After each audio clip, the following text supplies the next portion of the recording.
So one of the greatest tax benefits that was enacted in the One Big Beautiful Bill, Trump tax law, is bonus depreciation. So let's talk a little bit about how bonus depreciation works and how you can put it to work immediately in your investing. Now, first thing, good news. Bonus depreciation begins Inauguration Day 2025, January 20th, 2025. Any real estate, any assets that you bought that day or later in 2025 gets bonus depreciation. Now, what is bonus depreciation? Well, think about it this way. Depreciation is simply a deduction for the wear and tear on your property. It could be equipment that you buy for your manufacturing facility. It could be furniture you buy for your home office. It's the wear and tear. It could be the wear and tear on the single family home or the duplex that you're renting out. That's the wear and tear. Well, typically the government says, well, the wear and tear it's typically this many years before, it really needs replaced. And for a commercial building, say that's 39 years. And for a residential building, that's 27 and a half years. For land improvements like outdoor lighting and fencing, it's at 15 years. They give you a bright line amount so that you don't have to guess on what the useful life is. They did that a long time ago, and that's been really helpful for us. Let's talk about the content. Let's talk about the flooring and the ceiling fan and the cabinet, all of that that's inside the property, right? How does that wear out? So that's a long period of time, anywhere from 5 years to 39 years. Well, what does bonus depreciation do? Bonus depreciation just speeds it up. It just accelerates it. So what it does is that anything that has a life per the IRS under 20 years, you don't have to wait 15 years to get all of your deductions. You don't have to wait 5 years, 7 years. You don't have to wait that long to get all of your deductions. You get them the day you place that asset in service. So let me give you an example. Let's say you have a simple single family home that you're renting out. All right, well, what'd you buy? Well, what you really bought was you bought the land, which doesn't wear out, so you go get a deduction on that anyway. You bought the building, which the IRS is gonna wear out over 27 and a half years. People live in it because they wear it out a lot faster than, if it's just a commercial building. Then you have the land improvements. This is all sorts of things. Outdoor lighting, fencing, landscaping. And they say, well, that should last 15 years.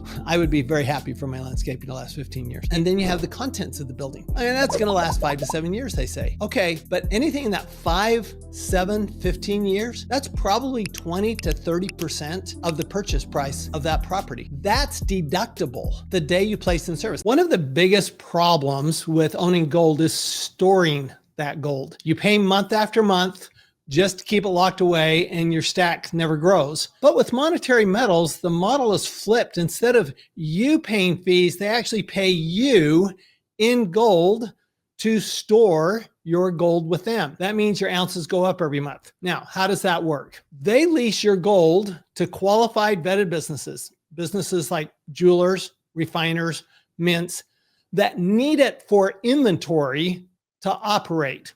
In return, you earn a yield, typically 2 to 4% a year, paid directly in gold. Now, how is that possible? Well, everybody knows that if you're a retailer, wholesaler, etc., you have to maintain a certain amount of inventory on hand at all times.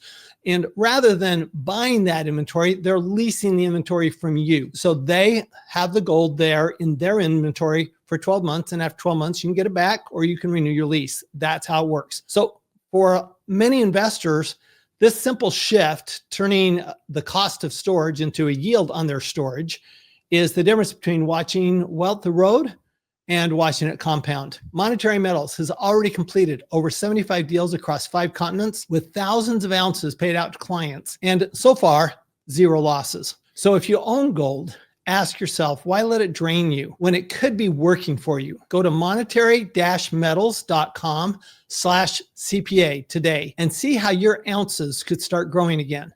That's monetary-metals.com/CPA and let them know that I sent you.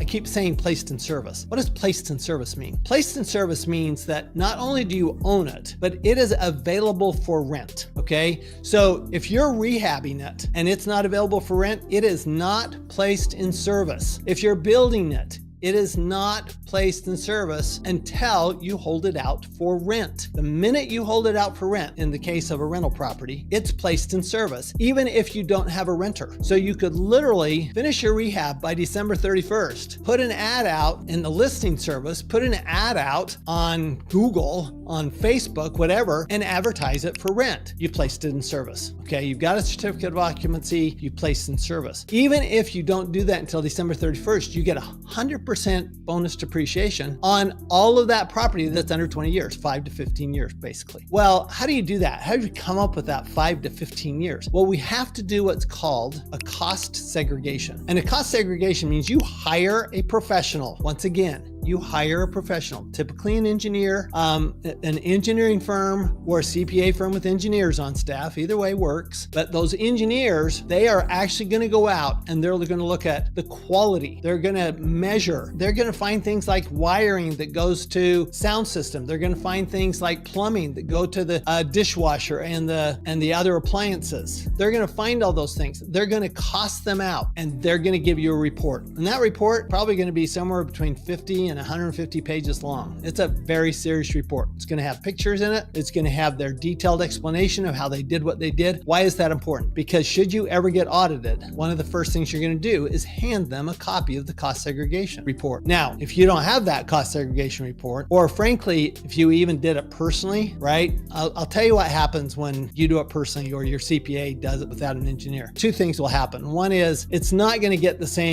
the same support if you were ever to get audited. But I'll tell you what's a bigger deal to me. A bigger deal is you'll probably lose about 50% of the bonus depreciation. That's right, because you may be able to measure all the cabinets. You can go to Marshall and Swift and cost those out. That's fine. But are you going to come up with the plumbing, the wiring, the internal workings? Probably not. I find that most people who do it themselves or have a CPA do it that's not an engineer, I find that most people lose anywhere from 30 to 50% of their tax benefit simply because they did it themselves. I always say the three most expensive words in the English language are do it yourself. Very expensive, do it yourself. You are losing tax dollars. You are leaving money on the table if you do that. So hire a professional cost segregation expert. And your tax advisor should have some good ones. And if they don't, find a new tax advisor, because if your tax advisor doesn't have access to vetted cost segregation experts, you probably need a new tax advisor. You need somebody who actually does work in the real estate area. So here's what you're going to do. Remember, you've got till December 31st to place that new rental property in service. After that, you don't have to do the cost segregation right when you place it in service.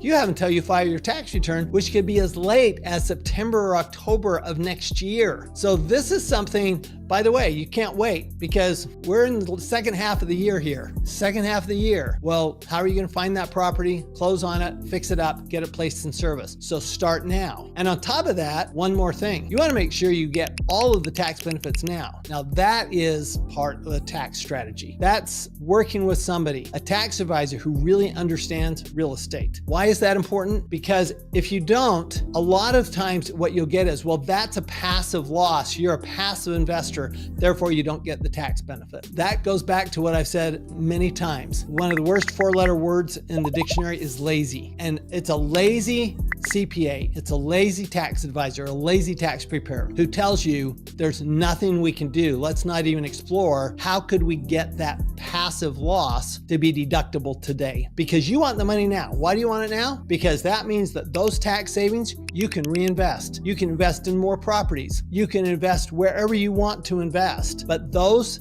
tax dollars need to be working for you, not for the government. If they're sitting at the government because you didn't do a cost segregation, you didn't do bonus depreciation, guess what? Those tax dollars are working for the government. They're not working for you. You want the tax dollars working for you. And I don't care if that means that if you're only hold the property for 2 or 3 years, my guess is, particularly given some of the repairs you're making on that property, you're going to be better off if you do that cost segregation. So don't forget, cost segregation, bonus depreciation, place it in service and get a good tax strategy with a good tax advisor. And when you do, you'll make way more money on your property and pay way less taxes.